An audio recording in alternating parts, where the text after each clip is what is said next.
ecco, un po' di riprese del piccolo, così lo facciamo vedere se qualcuno lo vuole questo micio, se qualcuno vuole questo micio. Madonna, questo mo cade.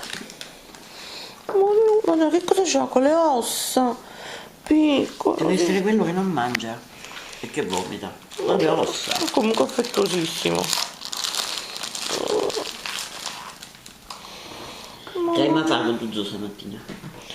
Mamma, io sto registrando, che sta un po' zitta. Andiamo un po' giù. Mamma, tieni da questo micio. Giù.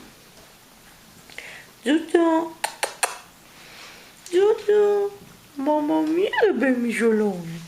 E questa è la cera che già avevamo ripreso. Si mi dice sempre. E poi ci sta Pippo. Poi vediamo se riusciamo a prenderlo più da vicino. Pippo.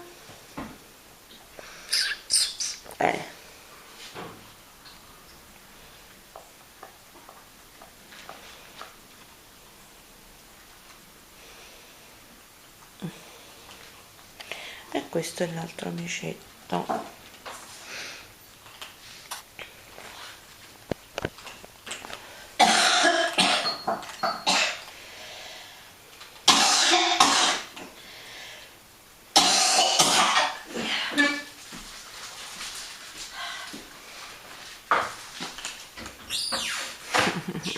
Che bello questo micciolo che ci guarda. Ok.